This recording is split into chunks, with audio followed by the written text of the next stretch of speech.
Whenever you are, yeah. Okay, all right, they're going to change the slide back again. Yeah.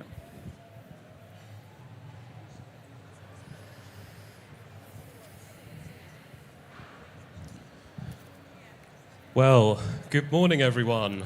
Hello, and really a warm welcome to all of you to New Scientist Live. My name's Josh Howdigo. I'm one of the feature editors at the magazine.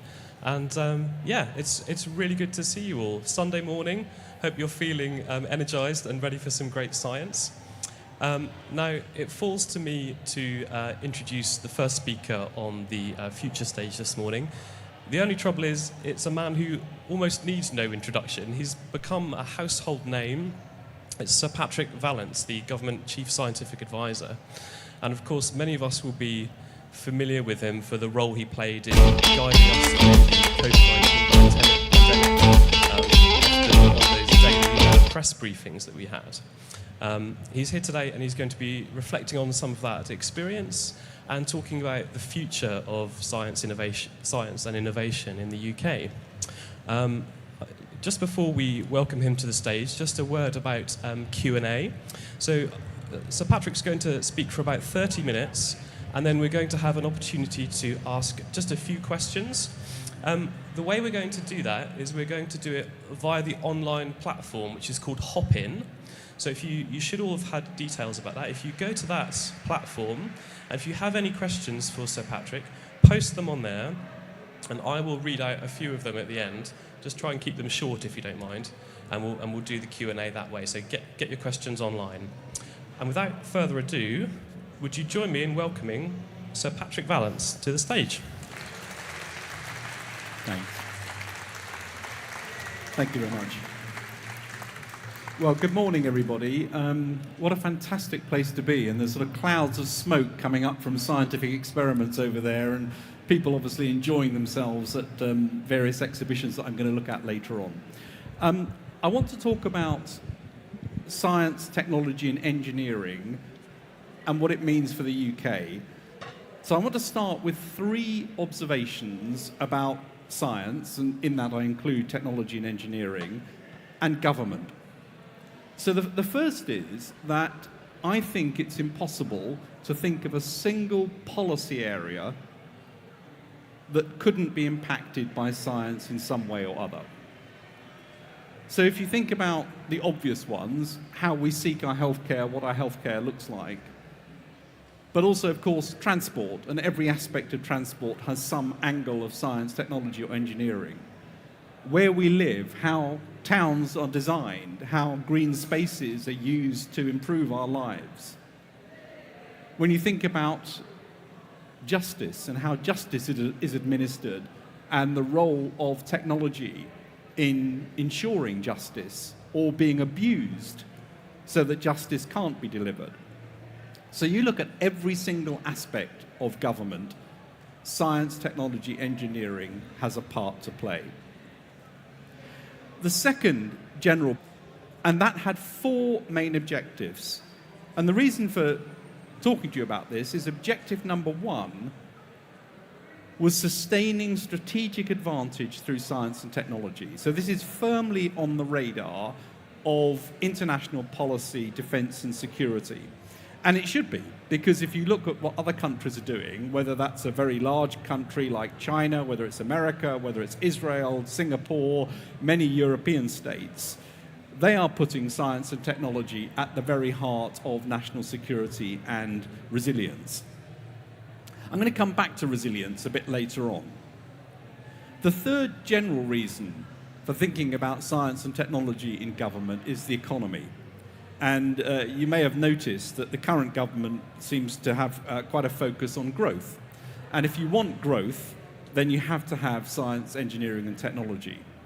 In fact, it's pretty obvious, because if you go back to the Industrial Revolution, I mean, that was a massive spur for growth in the UK and economic development.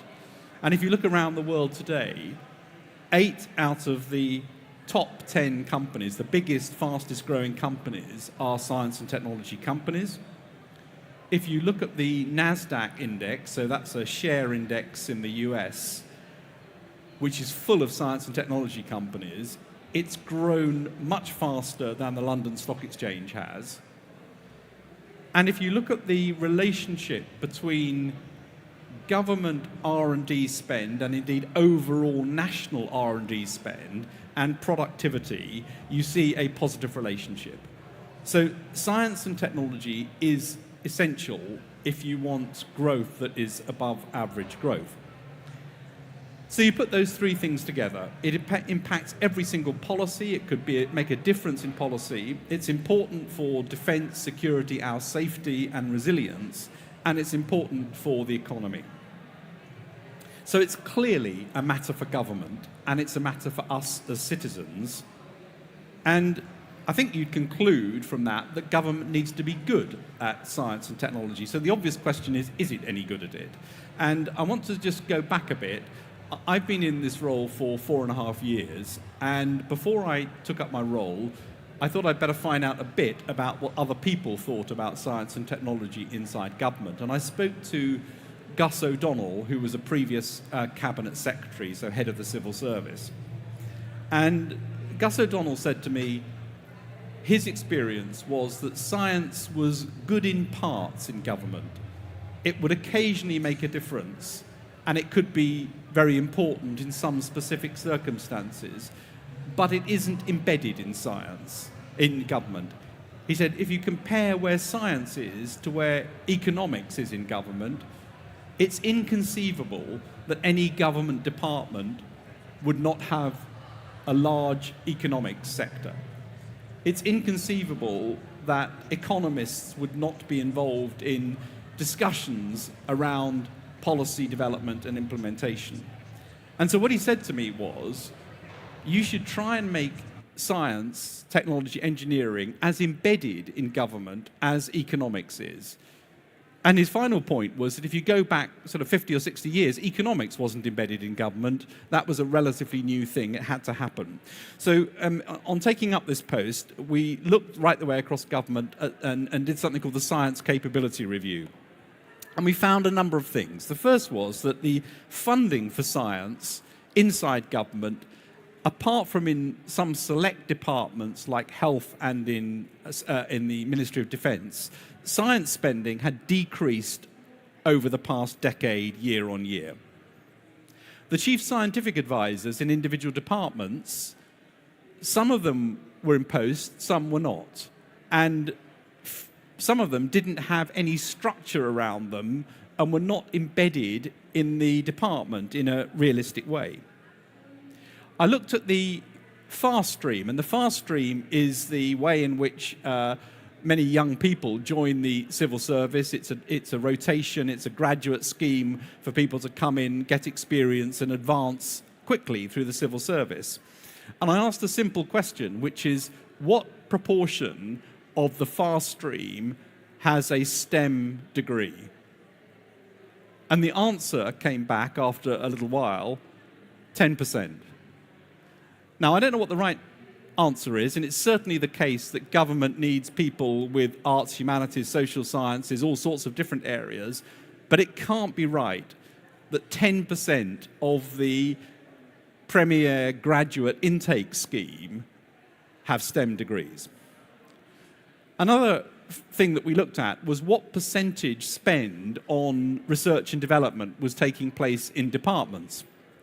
And in some departments, we found that it's a fraction of 1% of total spend, a very small fraction, went on research and development. Well, if you were a company and you said, I'm going to spend 0.1% on R&D, you've effectively declared yourself to be a no-growth, no innovation commodity.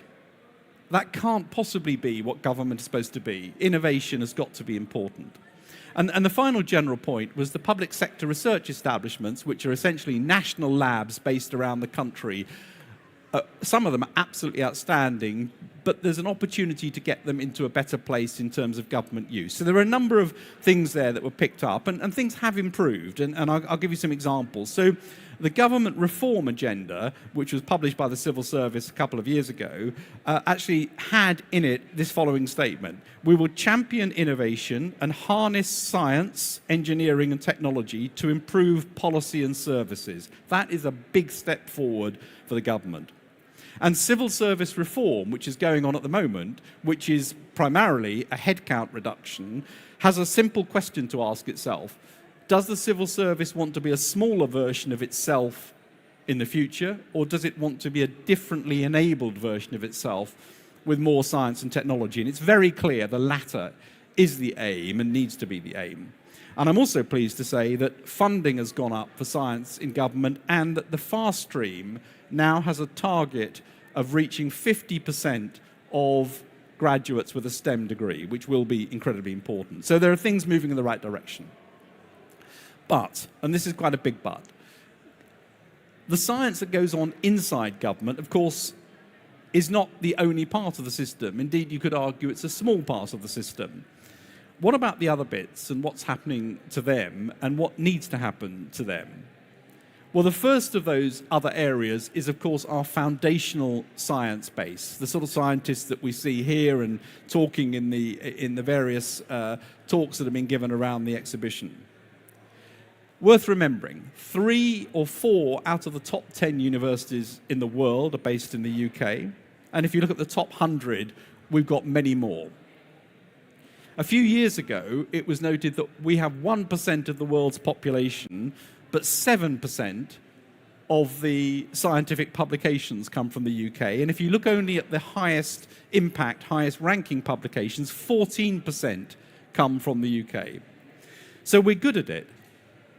And of course, UK Research and Innovation, which was founded a few years ago, was an attempt to bring the funding agencies together to really focus on what needs to happen both within disciplines, but very importantly across disciplines, to try and enhance our research standing. And funding has increased. There's a pledge to get to 20 billion funding by 2024-25.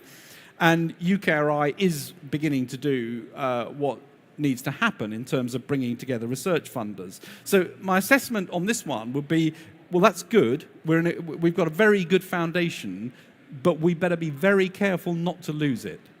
It's very easy to lose, and it's very easy to forget the international presence here. We are an island, but we should not be an island in relation to science and technology. This is an international endeavour.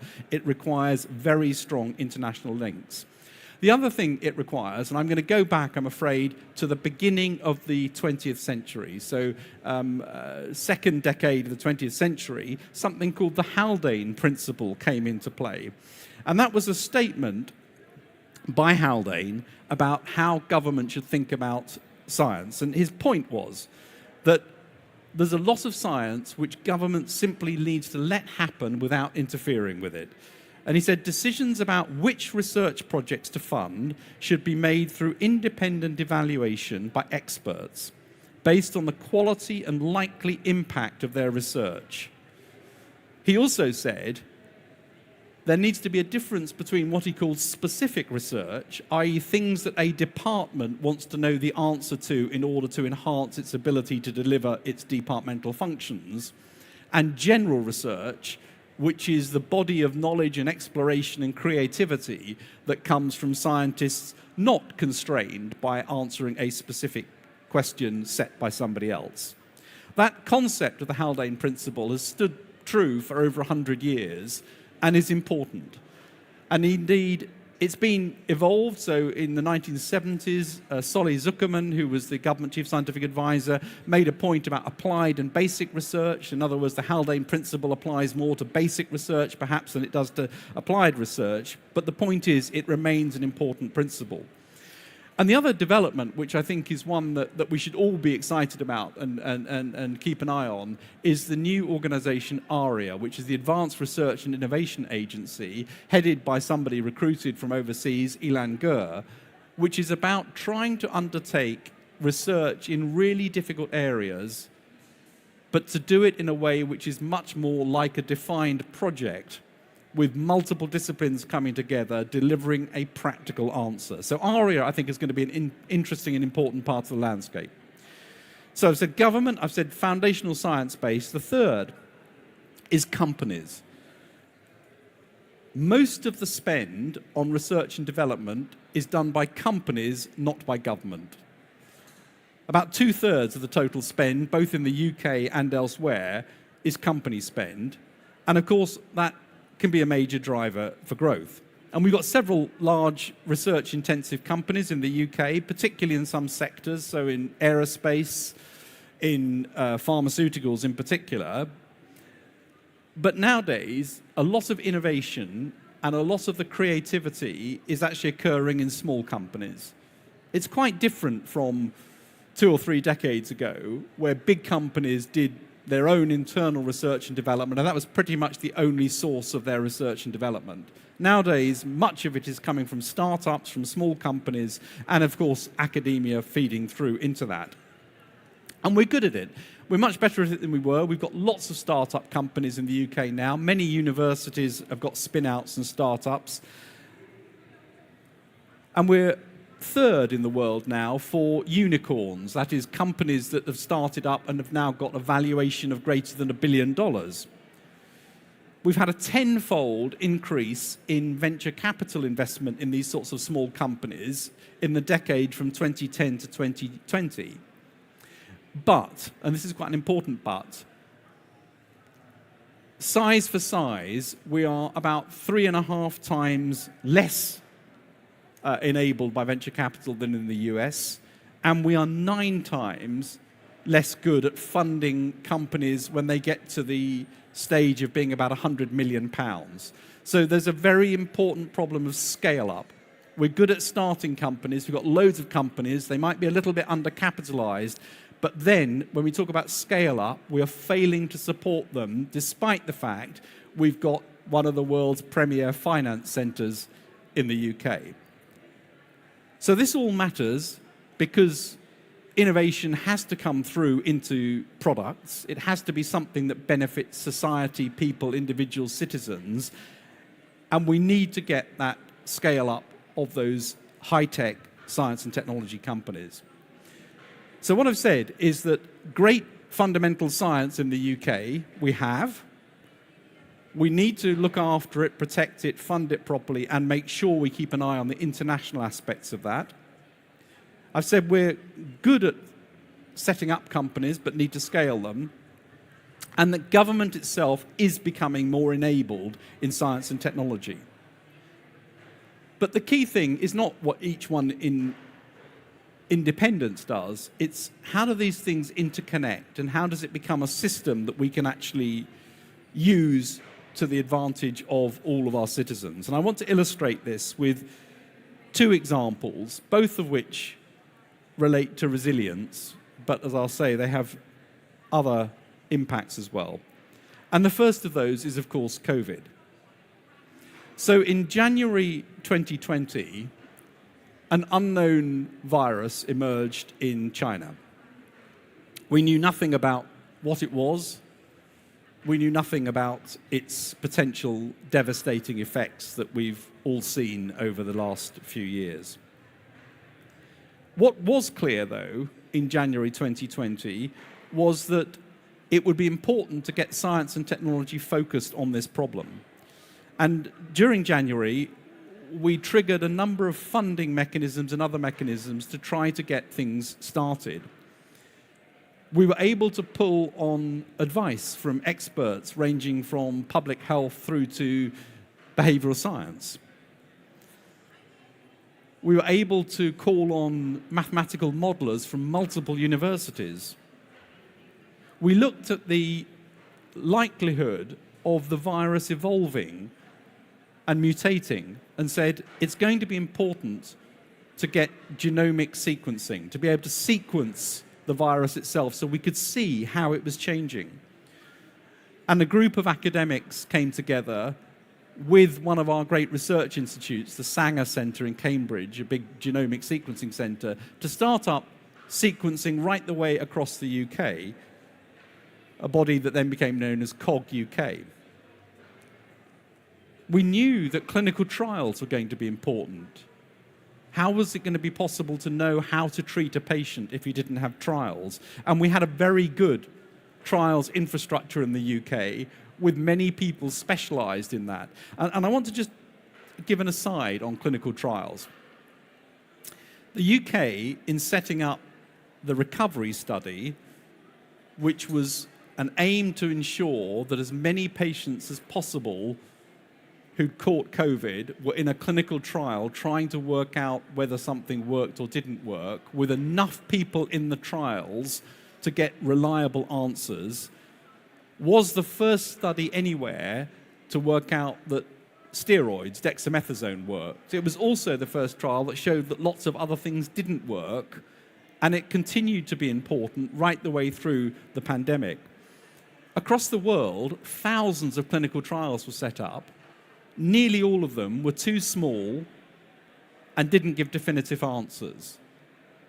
So that ability to set up an at-scale clinical trial was down to the academic base in the UK, plus the health service, plus the extraordinary contribution from all of the people who volunteered to be in those studies. It was interesting that many people wanted to just try things out. So there was a lot of pressure from all sorts of different directions. Why not just try ivermectin? Why not try vitamin D? What could possibly be the harm? Why do you need to do a clinical trial? Surely we should just get on and try everything we've got. Most of those things, in fact, all of those things that people were asking should just be tried, turned out to be ineffective. And some of them, of course, turned out to be harmful. So the clinical trial base was really important. And then the final one, just to mention, was vaccines. The reason it was possible to get vaccines started in the UK was there was an academic base working on vaccines, particularly in Oxford, but in many other places as well. So no question that a strong science infrastructure, good people working in it, world-class academics were important to try and get these things going. So what about companies? Companies were important. You take the vaccine example. It wasn't possible for Oxford to take its vaccine through into production at scale.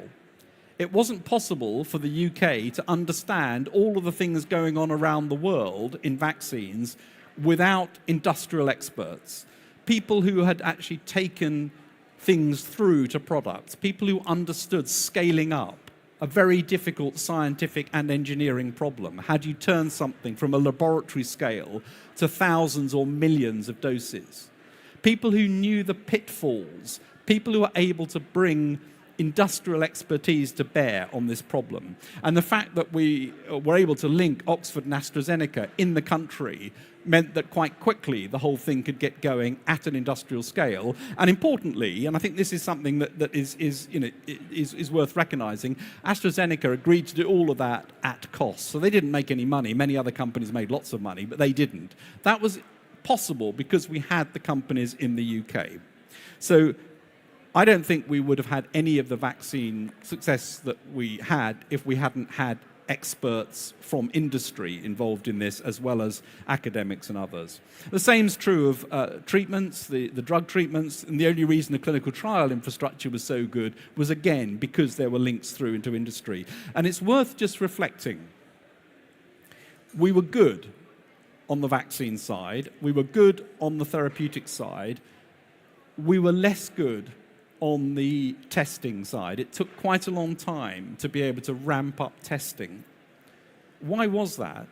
Well, in part, because we don't really have a resident diagnostics industry in the UK. Germany has lots of diagnostics industry and we're able to do that quickly. So this interplay between what you have in academia and what you have in industry is important. And then the third part, again, of course, is government, which had a lot of things to do. And I'm not going to go through those, but I'm going to just pick out a few things. The first is that the operational science, the ability to turn the science into practical things for the population, was, of course, Public Health England's duty. And underfunding of Public Health England for a decade, I think, is something that is an important thing to think about in terms of future preparedness for any pandemic. And there will be a future pandemic for sure. The Office for National Statistics, which is a government body, was fantastic at setting up a survey that allowed us week on week to understand what was happening with the infection. Many countries around the world looked at that and said, we can't do that here. We haven't got something like the ONS that can do it. So these funding of these bodies which exist all the time is crucial. The Medicines and Healthcare Regulatory Authority, the regulators, were important because they became involved in vaccines, not at the end when somebody had a vaccine, but at the beginning when it was a twinkle in the eye.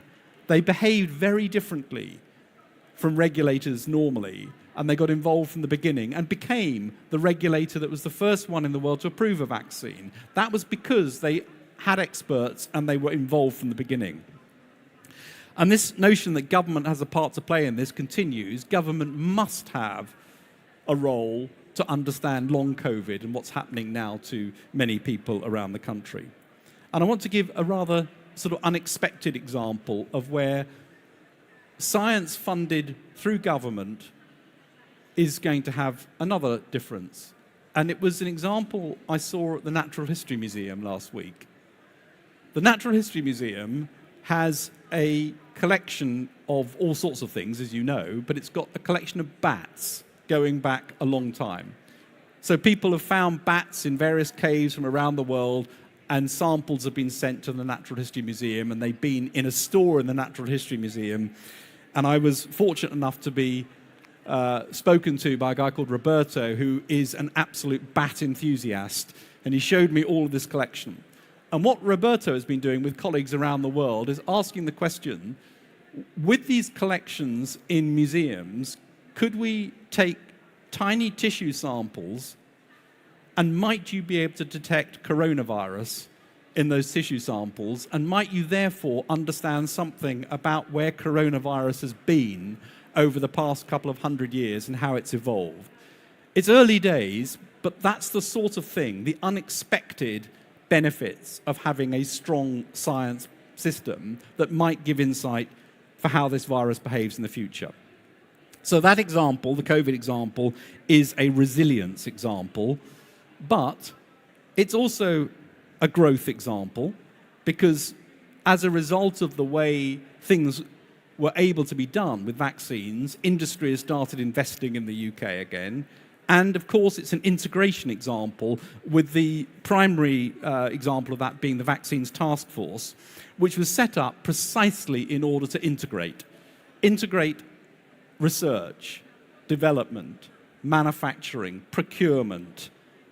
All of those things needed to come together, and Kate Bingham did a brilliant job of doing that, to make sure that we could pull all of the things together to make a product, or to procure a product. So let me turn from COVID to a second example. And the second example, if COVID was a huge global challenge and a massive tragedy for many people and a big disruptor of lives all around the world, it was a 2 or 3 year major problem with a long tail of problems.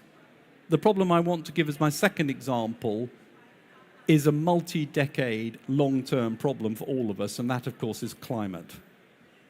This is the big challenge that governments face around the world. It is one that is fundamentally dependent on science and technology. So what about our fundamental research base? For sure, we need to invest in research for mitigation, i.e. how do we stop our carbon emissions, and adaptation. How are we going to adapt to the things that are already happening and we know will get worse, whether that's heat waves, wildfires, extreme flooding. We know that this is going to get worse. Sea level rising over the last few decades show us. So we're going to need to make sure that that side of things is properly funded, and indeed think about things like sub-kilometre scale weather forecasting and the ability to understand what the impacts are going to be at a local level, because adaptation is often a very context-specific issue. It's going to need research in physics, right the way through to social and behavioral science, and it's going to need a lot of investment in new technologies. And that's where companies come in. Think about the scale at which things need to be done for net zero. It's quite easy to talk about things like heating in a house, change your boiler. Well, that's not easy when you get it up to millions. It's not easy to think how you do retrofit in houses at big scale. It's not even easy to think about how you get an infrastructure for electric vehicles that works effectively right the way across the country. If you start at 2050 and work backwards, given how long it takes to scale things, we haven't got 20 years to find solutions. We have to make decisions in the next 2, 3, 4 years in order to then scale them effectively over the next period to get to this solution. So this is an immediate problem. It's an immediate challenge. We can't rely on a magic invention of a new technology.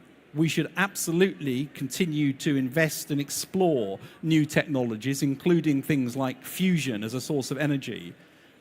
But we need also to focus now on the technologies that we can see or we can feel are nearly there and ask the question, how do they get enhanced? How do they get scaled? How do they get implemented, deployed, tested in living test systems? So this, I think, is a big science and tech challenge which ranges from discovery through to implementation. It's also a growth story. There is a multi-trillion-dollar market in green technology, and people who are good at it will make more than people who aren't good at it. And so it's not all cost. Even if you wanted to take a narrow view, you'd say you should still do this because it will ultimately benefit the economy as well. Not doing it, by the way, not sorting it out, will damage the economy enormously. So where does government fit into this? Well, it definitely fits in as a funder of these things and the need to keep them going, but it also fits in as a mission driver. So I've talked about the Vaccines Task Force. What are the missions like that we need to do for net zero? It acts as an integrator of these bits, and it has to act as that integrator. And fundamentally, this is a systems problem for government. It's a systems engineering problem. Not engineering in the sense of pipes being put together, but engineering in the sense of so many different moving parts which all interact and can potentially offset each other. And so my argument is that government needs a central systems engineering approach to this with the ability to visualize it and see what needs to be done by what, when. And this is a very urgent need in government. It also links, of course, to biodiversity, the loss of species right the way across the world. Those two things are linked, and we need to make sure we link them when we think about policy solutions. So let me start drawing this to a close. Science and technology is crucial for the country. We're good at it, and it impacts lots of different parts. It is therefore, in my opinion, fundamentally a prime ministerial accountability. It's an all-of-government issue. It's not something just for a science department, Department for Transport, Department for Education, Ministry of Justice, the Department for Levelling Up and Communities. All of them need to have science and technology at their heart. It needs a consistent and long-term view. It's not something that can chop and change. If you chop and change, this doesn't get done because most of the science and technology takes years to come through and decades to get right in terms of the ability to implement it. It needs consistency across governments. It can't be done in a single parliamentary term. It needs all of the levers that governments have to be used: finance, funding, regulation, procurement, and of course, skills. And it requires us as citizens to demand this in the sense that the problems that we have, whether it's at a local level, a national level, or international level, have science and technology solutions. And the more we can frame the problems in those terms, the more, of course, politicians everywhere take notice of it. So I think the formation recently of the National Science and Technology Council as a inter-ministerial body designed to ask the question, how does all of government make sure this can happen, is a major step forward.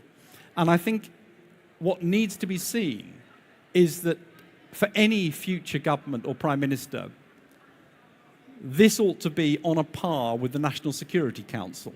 You can't imagine a government not having something like a National Security Council. You shouldn't be able to imagine them not having something like the National Science and Technology Council. It is fundamental to our future. And my final point is around people. None of this is possible without people. We need skills, we need inspired young people in schools. We need them to understand that science is not just the body of facts, which is difficult to know, nobody can know it. It's a method, a way of thinking, a way of experimenting and answering questions.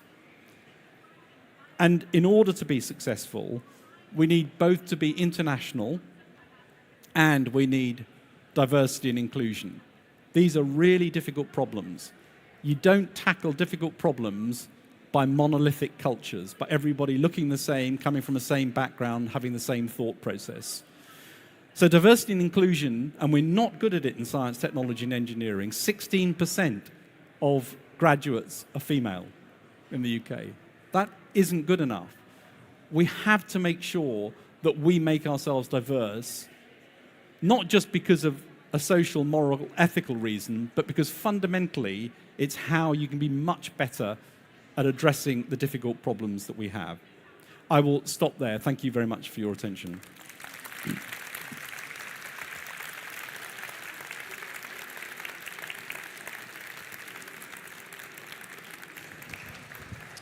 Thank you so much, Patrick.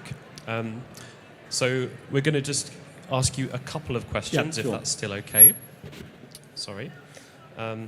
So they've been coming in on our online platform, and I think it's fair to say a lot of the questions are how questions. You know, you were talking a lot about some of the things we need to do.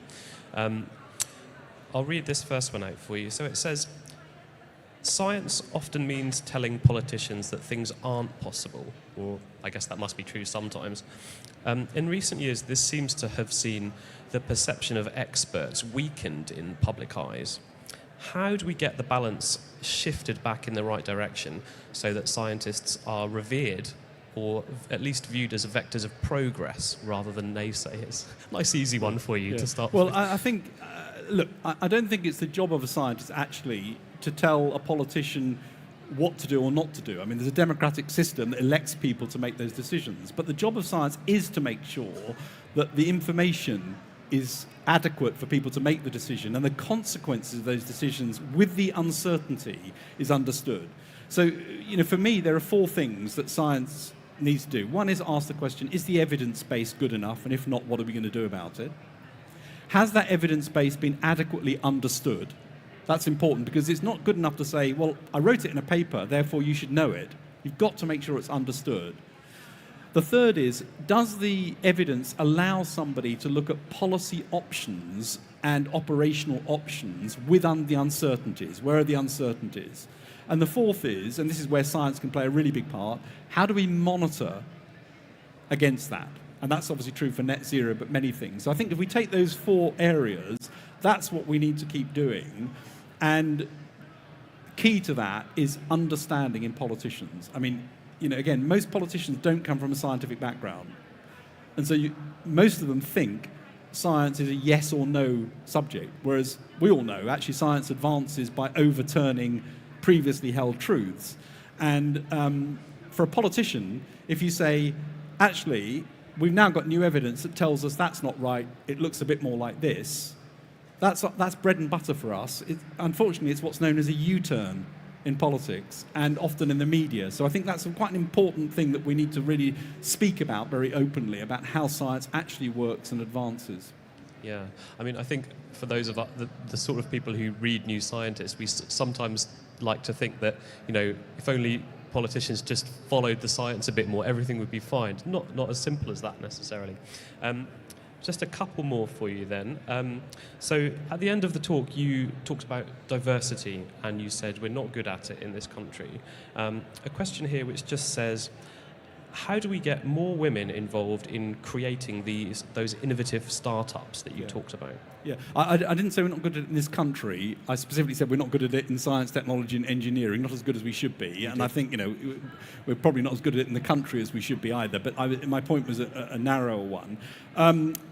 I think the Royal Academy of Engineering has done a brilliant job of trying to get more girls and young women into engineering. I think their campaign was really pretty good, and it did have an effect. So we know that you can change this. And we also know that if you look at science and technology startups, they don't just require physical scientists, biological scientists, whatever it might be. They also require social scientists and others, and actually people from arts, humanities. So there's two things. How do you get more people to do STEM degrees? Very important. But also, how do you get more people drawn into this as actually a really exciting thing to be part of, where they'll bring other examples. And again, I'll give you an example from the Natural History Museum. I was shown round last week on a digitization program of their collections. They're trying to digitize all of their collections going back 200 years of beetles and so on. The person who showed me round was a fine arts graduate. So she was coming at this from a sort of question of, how do I make sure that I've got the right picture for somebody to be able to use? So I think there's a role here for everybody in this, and that's where we need to work on, as well as increasing the STEM. Very interesting. I'll just ask you one last one, Patrick, and this is one from me. I was interested when you mentioned ARIA, the new research organisation or research funding model, sort of based on the US kind of DARPA model. I just wondered, for those people who don't know too much about that, I wondered if you could perhaps say a bit about what that is and where we are with it, and why. You sounded like you were quite optimistic about it. Could you tell us a bit about why? So let me go back. ARPA, which was the Advanced Research Projects Agency in the US, I think was founded in the 1950s or something like that.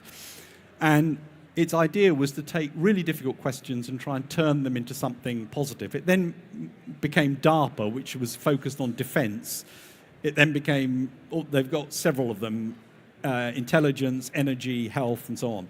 But the idea of the initial one was, let's take the big problems and put engineers, scientists, business, academia, others together to try and tackle these big problems. And the example I love more than any was Treasury in the US said, here's a question for you. I think it was in the 1960s. You keep asking us, every department keeps asking us to buy bigger and bigger computers every year. Can't you get these machines to speak to each other? ARPA took that question away and actually said, well, we probably can get them to speak to each other. That led to the formation of the ARPANET, which then became the internet. So that's the sort of question I think that you need to think of. How are these big questions posed? ARIA is a UK version. It won't be the same. It can't be the same. It's not focused on a specific area, but it's got the same concepts of a lot of freedom to operate differently, a lot of ability to pull in people from different sectors and fund them, and a project management approach to trying to get some of these questions answered, with a sort of acceptance that 9 out of 10 things will fail. So it's a sort of fail fast and make progress that way. Well, look, we're out of time, I think, for our talk today, so we'll have to wrap up there. But Patrick, thank you so much for speaking to us. It's so interesting to get your insights. So let's close by just thanking Sir Patrick Vallance again. Thank you. Thank you very much.